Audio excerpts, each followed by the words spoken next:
A lot of work today to get done. We'll have mock game tomorrow, and then we're on the road to Denver. Looking forward to playing.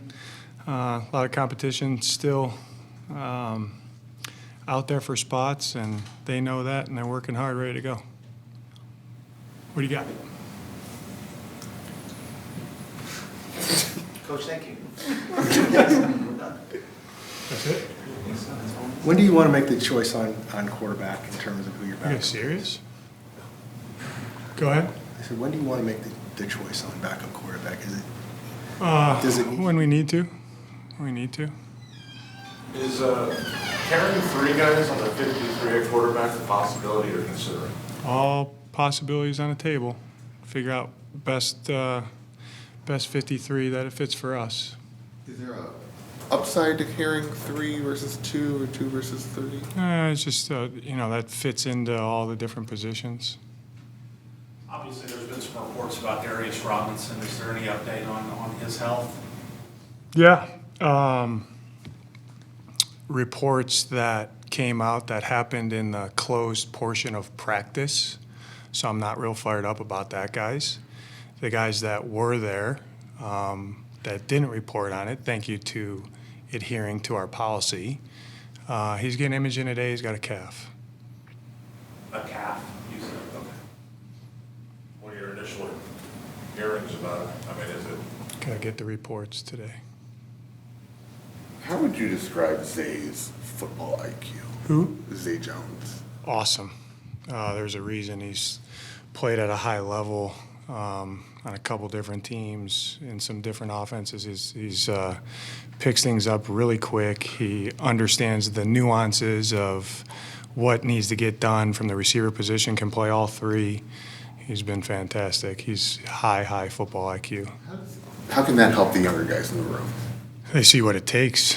There's a reason he's in that long, and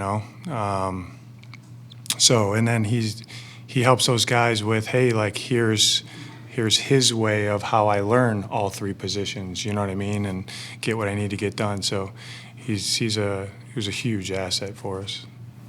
We were joking with Trey a little bit about being in the older guy in the tight end room because it's such a Young group.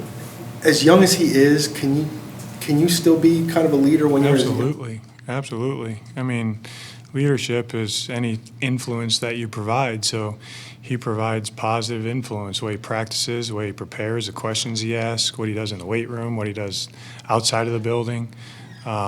Those guys look to him to see how he operates on a day-to-day basis. He's doing well.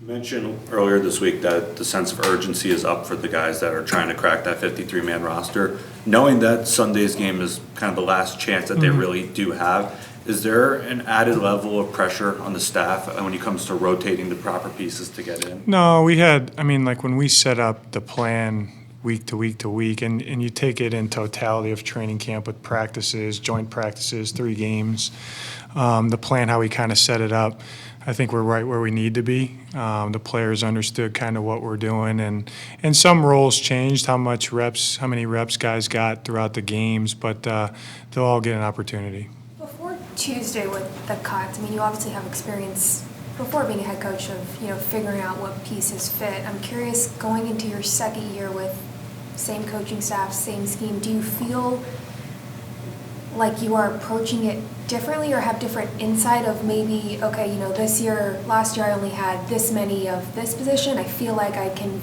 justify having more here. You know what I mean? Yeah, I think there's kind of a template that you use, but Monty and myself, we're trying to keep the best 53 as it relates to our team this year. And then the practice squad goes into that. So you kind of balance all those variables, but if guys deserve to be on the team, they'll be on the team.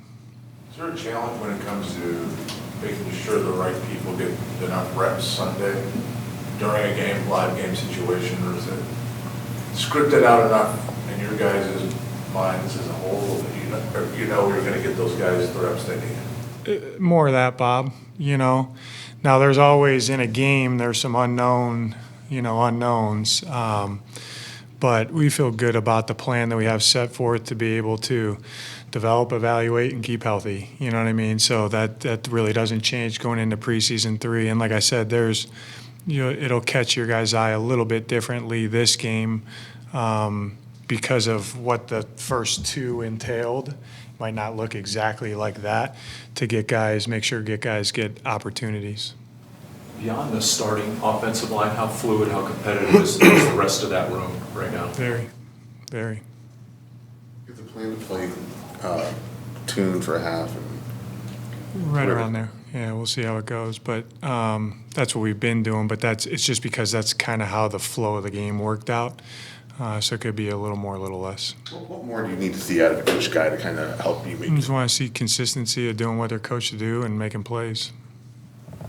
When it comes to Sunday, how much are you guys going to weigh that performance against the rest of the body of work, the prayer? Yeah, I mean, I think, the body of work matters, everything that went into that, but the number one evaluation tool for me is preseason games, and then probably go to joint practices and then practice, Not there's a huge scale of different weights of that, but you said it, Donnie, it's total body of work, but games matter. You said Monday that this week was time to put the screws to it for the guys. It was a very important week, and the game is that much more important too. Were you able to notice elevation in everyone? We all, when I tell those guys to go, they go. So, I mean, I wouldn't say it was any more spirited, these last 2 days than it has been. I think just like in my mind, it's like, everyone jokes, you go through an NFL season and it's like you get to week 16 and it's like, oh my God, this game's really important.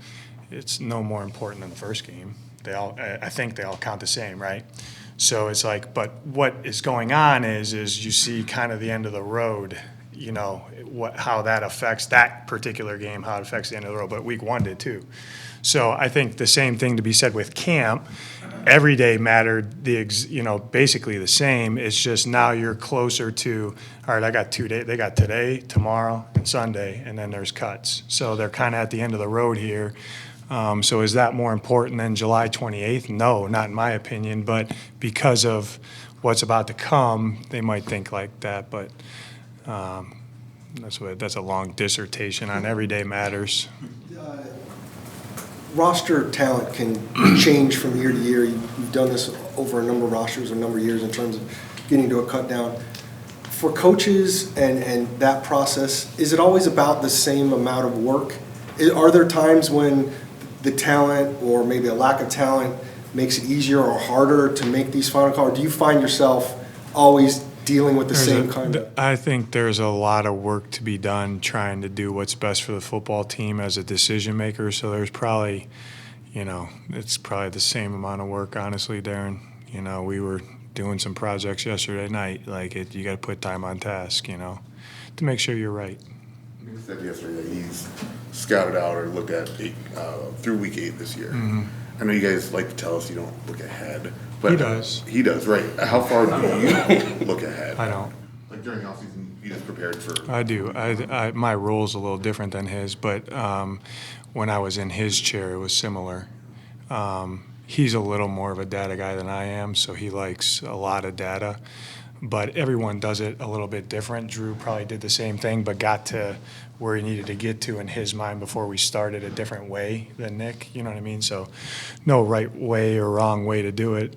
It's kind of by preference and what you want to do. But no, I didn't game plan the first 8 weeks for the defense. You know what I mean? That's not what I spent my time on. What's that like for you now in the head coaching role, like not having to do all that other? You got to do a lot of other stuff that consumes time though too, which thank God I get to do that, But I mean, any role that you have, this is how I've been. Any role that you have and the work that you have to put in to be really good at it, it's not work. How's a guy like Tonga come along? Say it again. How's a guy like Tonga come along? Awesome. He's doing a really good job. The run game, what he does in the run game, the skill set that he brings. In the pass game too, like he can push the pocket pretty good. He's played well. He plays with a high motor. He's violent. He was a really good addition for us. What have you seen out of Elijah Jones so far? How do you assess Yeah, that? I think he's taken a step. These last couple of weeks. He's playing faster. Technique is coming along. I think he's starting to cut it loose a little bit, so that tells me he's probably not thinking as much or feels better about what he's doing. Some of the intricate details of playing DB, I think he's starting to iron that out. He's doing well. With all the discussions going towards Tuesday, how much does the practice squad be taken into account, especially because of the flexibility of elevations? Huge, yeah, huge, Howard. I mean, I know we've talked about it. It's those are very meaningful spots for all kinds of reasons. But our practice squad guys, I don't see those guys as never going to get a jersey on game day. Kind of, they got to be ready to play at a moment's notice. So those are important spots.